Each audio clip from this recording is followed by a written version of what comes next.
Boa tarde a todas e todos.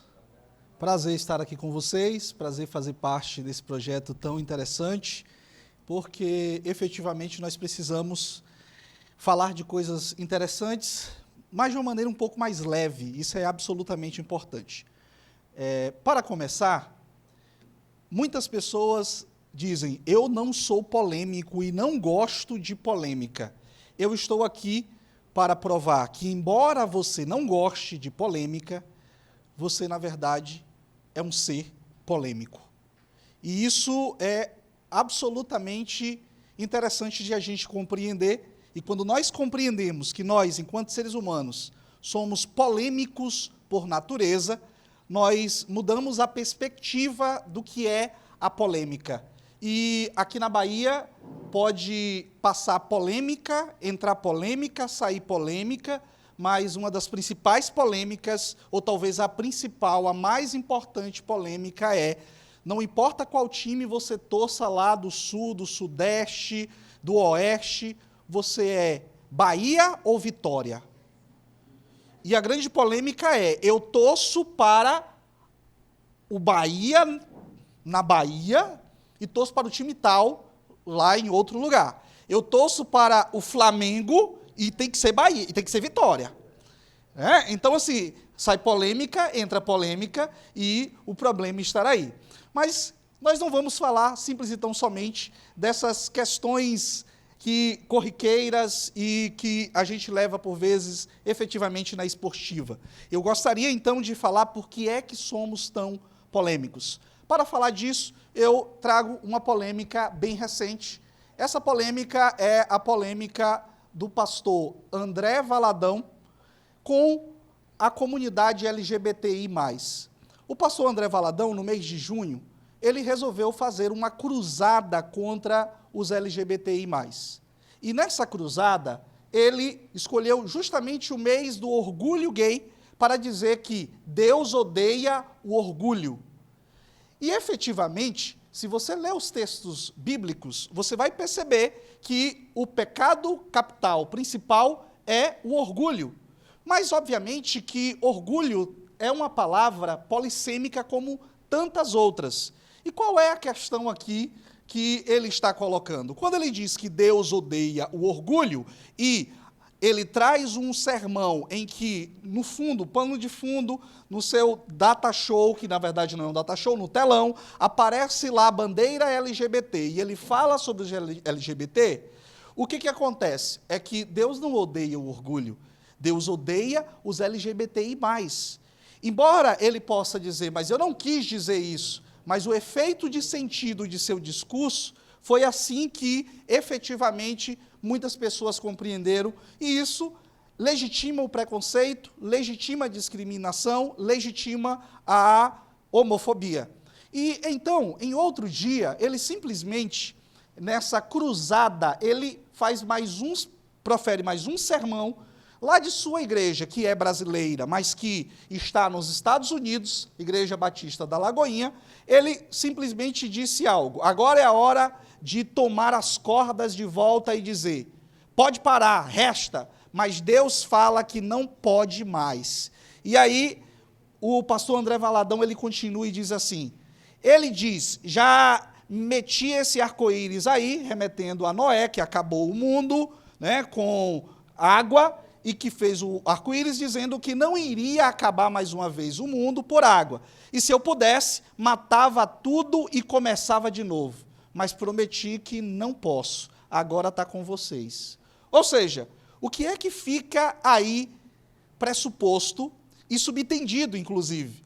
Você tem aí de que os cristãos, sobretudo evangélicos, deveriam fazer a sua parte. E qual é a sua parte? Já que Deus não pode mais matar porque ele fez um pacto lá dando o arco-íris. Matar LGBTI+. Então, veja, isso gerou uma polêmica terrível. De um lado, boa parte, não todos, dos evangélicos estava dizendo: não, mas ele está falando a verdade do evangelho sobre a prática da homossexualidade. Do outro lado, você tinha a comunidade LGBTI dizendo: isso é perseguição à comunidade LGBT. E Portanto, é homofobia, precisa ser penalizado com força de lei. Mas, para além disso, o que é que nós podemos compreender? Para além disso, você tem um pastor que havia há pouco tempo assumido como CEO, ou poderia dizer, o líder máximo de sua igreja, depois que seu pai se aposentou. E ele perdeu várias igrejas filiadas ao seu ramo denominacional. E perdeu milhares de fiéis com isso. E ele aprendeu com a política bolsonarista que o radicalismo, ele é bastante vantajoso. E então ele apostou no radicalismo como uma forma de engajamento em torno da sua igreja, do seu posicionamento. E isso, então, é justamente a política radical, a manipulação da polêmica para poder simples e tão somente lucrar com isso. E lucro aqui não simplesmente financeiro, mas também lucrar no sentido de ter vantagens. Então, aqui é a polêmica como uma forma de engajar no mercado da fé. Ok, eu estou trazendo isso aqui justo para mostrar para vocês uma polêmica em que todos vocês aqui certamente tomariam uma posição. E a polêmica, ela força-nos a nos posicionar. Ela é muito autoritária. Você precisa se posicionar. E, veja, a todo momento nós estamos vendo nas redes sociais que as pessoas estão buscando treta, tretando. Tretando é quase que um sinônimo para polêmica. Polêmica nas redes sociais é quase sinônimo de treta. E a grande questão é, por que nós gostamos tanto de tretar? Se você talvez não treta na família, você treta a respeito de algum valor que é importante a você. Se você não treta no trabalho, você está tretando formalmente ali na academia, discordando de certos pontos de vista. Então, nós gostamos, por vezes, de polemizar, mas se você gosta ou não, não importa. Por que é que somos tão polêmicos? Veja, você, por exemplo, deve ter ouvido aí essa polêmica em torno da decisão do Fábio Porchat, que é um importante humorista brasileiro. Ele simplesmente se separou da esposa, porque a esposa queria ter filhos, e ele não queria ter filhos. E aí, muitas pessoas devem ter enviado umas às outras para dizer, olha, você viu essa polêmica? Eu mesmo enviei para minha esposa. Olha, você tinha visto isso aqui? E a gente, em algum momento, comentou a esse respeito e discutiu sobre isso. Porque a polêmica nos engaja, a polêmica nos tira, né, de uma posição assim, ok, não, isso é normal, ok. Não, a polêmica, ela pede posicionamento. Pois bem, eu tenho dito, na verdade, que nós somos homopolêmicos. E o que é ser homopolêmicos? Significa um olhar antropológico, um olhar linguístico, discursivo, para pensarmos essa natureza da polêmica. E eu digo o seguinte, que nós somos seres de amor e ódio. O amor e o ódio nos constituem. O Aristóteles vai nos dizer lá na retórica que o nosso juízo ele vai variar de acordo com o que sentimos, alegria ou tristeza, amor ou ódio. E isso é absolutamente interessante quando a gente vai justamente para as pesquisas da neurociência. A neurociência vai nos mostrar que quando nós, enquanto seres humanos, temos um certo tipo de elementozinho que nos constitui, a oxitocina. A oxitocina, que é muito conhecida como hormônio do amor, um grupo de cientistas fez uma experiência, e nessa experiência, eles mostraram que as pessoas que inalaram oxitocina, elas eram antes indiferentes ao grupo, se engajaram nesse grupo, se tornaram mais cooperativas, e, portanto, elas estavam mais dispostas a colocar o nós na frente do eu, se sacrificar pelo grupo. Portanto, fazendo uma cooperação intragrupal. Essas pessoas que inalaram oxitocina e produziram mais esse hormônio, o que acontece? Elas mostraram que a hipótese evolutiva de que nós evoluímos para cooperar com a nossa tribo está também nos animais, está também nas formigas, e é assim que a espécie humana teria evoluído. E o que é interessante? É que nós evoluímos para cooperarmos no interior do nosso grupo. do interior de nossa tribo, mas nós não evoluímos para cooperarmos com os grupos que nós entendemos como rivais. E aí é que está a questão, é que aquelas mesmas pessoas que ingeriram oxitocina, elas, ao mesmo tempo que se tornaram mais cooperativas, quando elas viram a ameaça ao seu grupo, elas se tornaram mais reativas, mais odientas, e elas se tornaram pessoas capazes de brigar para defender o seu grupo. Isso significa que nós evoluímos para colocarmos o nós na frente do eu, mas não o nós na frente do eles.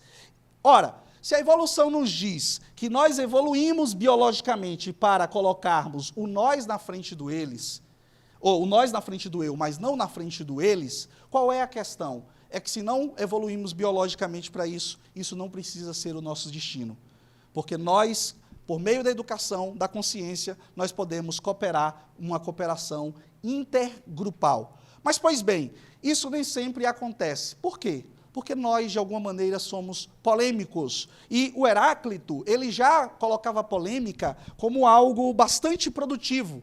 A polêmica, ou seja, o polemos, né, que vai derivar a palavra polêmica, é a deusa, o deus da guerra, é o deus de tudo. E pela síntese dos contrários é que há criatividade no mundo, há o novo. Pois bem, a polêmica também nos possibilita isso. Ora, aí é que a gente se pergunta, tantos livros nos últimos anos foram lançados, será que a democracia está em declínio? A minha pergunta é, a polêmica ameaça a democracia? Veja, a gente tem dados de pesquisas recentes falando da fratura brasileira, ou seja, do número de pessoas que estavam percebendo o Brasil polarizado. Há uma percepção de 89% das pessoas de que o Brasil está bastante polarizado politicamente. E essas pessoas têm as suas identificações entre direita, esquerda, centro, extrema-direita, extrema-esquerda. E isso é bastante interessante. Veja, mas o meu posicionamento é de que a polêmica, ela não ameaça a democracia. Absolutamente o contrário. Sem polêmica, nós não temos uma democracia efetiva, porque a polêmica é uma modalidade argumentativa, e a argumentação é próprio do ser humano. Ser humano é colocar em questão os seus pontos de vista e poder argumentar, sustentar o seu ponto de vista a respeito do ponto de vista do outro. E Aristóteles vai dizer justamente que é mais desonroso ser vencido pela força física do que ser vencido pela palavra, porque a palavra é aquilo que é próprio ao ser humano. Portanto, a democracia, ela precisa da polêmica, precisa dos pontos de vista diferentes. A Ruth Amossi vai justamente dizer que o dissenso, ela vai trazer, na verdade, uma perspectiva e vai mostrar que o dissenso é o motor inconteste da democracia. Portanto, sem liberdade para a polêmica, não há democracia. A polêmica é o motor da democracia. E isso é absolutamente interessante. Eu apresento, então, 3 argumentos do porquê a polêmica ela é fundamental à democracia e ela não ameaça a democracia. Muito pelo contrário, ela é saudável à democracia. Primeiro porque há aí o elemento da pluralidade de opiniões. Polemizar é pensar na perspectiva de que há uma pluralidade de opiniões. Portanto, quando nós cultivamos de que o outro pode falar, não simplesmente a partir de um olhar diferente, mas inclusive sob um ponto de vista divergente, nós estamos falando da importância da pluralidade. E sem pluralidade não há democracia. Por quê? Segundo ponto, é que na ditadura é que se cala a polêmica. Argumentos não podem ser livremente colocados quando há uma ditadura. E isso é um problema absurdo. Então, argumentamos porque o regime democrático nos permite. E, veja, Maduro esteve aqui no Brasil nos últimos meses. E o que acontece? Surgiu, então, polêmica de como é que o presidente vai exaltar uma ditadura, um ditador, para além de simplesmente ter feito um compromisso ali democrático ou de parceria bilateral. E essa é a grande questão.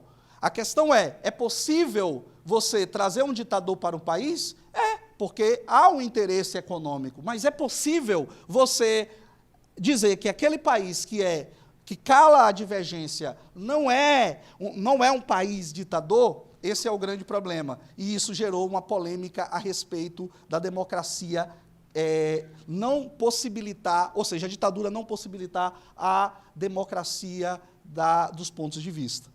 E, por último, qual é a grande questão? Não confunda polêmica com polemicismo. Eu tenho usado esse termo polemicismo justamente para aquelas pessoas chatas, aquelas pessoas que a todo momento só querem lacrar nas redes sociais, para aquelas pessoas que a toda palavra que não reflete o seu ponto de vista, ou para todo olhar que ela dá, e quando ela não se vê no espelho a si mesmo, ela acha feio, como já cantou o nosso conterrâneo baiano, o Caetano Veloso.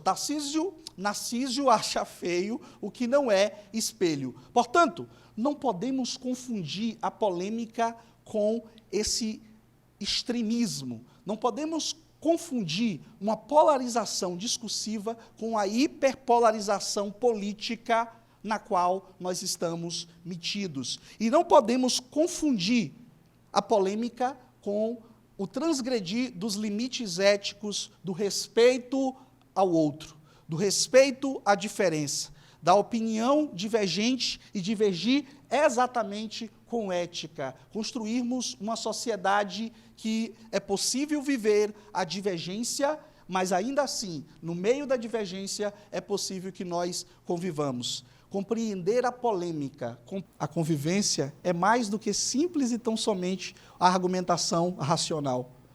As pessoas não vão ser necessariamente convencidas racionalmente, mas às vezes existem outros elementos, e por isso, Patos, o gerenciamento de relação, nos faz trazer os elementos necessários para a convivência. Por fim, eu estava dizendo, nós precisamos praticar a arte de polemizar, assim como o garoto de rua que aprende que não é o modo adequado brigar a todo momento na rua. E ele vai para uma escola de karatê, de artes marciais, e começa a aprender a disciplina, a autodisciplina, a ética e, inclusive, a autodefesa. Aprender sobre a arte da polêmica não é para você deixar de entrar em divergência com o outro ou guardar aquilo que você acredita ser o melhor, o mais interessante, mas é quando você precisar, no momento adequado, na situação adequada, como vai dizer Aristóteles, você se indignar com aquilo que efetivamente não está indo muito bem na sociedade. E você saber fazer isso de maneira adequada, respeitando o outro e utilizando da melhor maneira possível os argumentos para se posicionar, valorizando a pluralidade, a democracia e aquilo que nós precisamos, que é o amor nas nossas relações interpessoais, para construirmos uma sociedade melhor, uma sociedade que olha para o outro e respeita a diferença. Muito obrigado.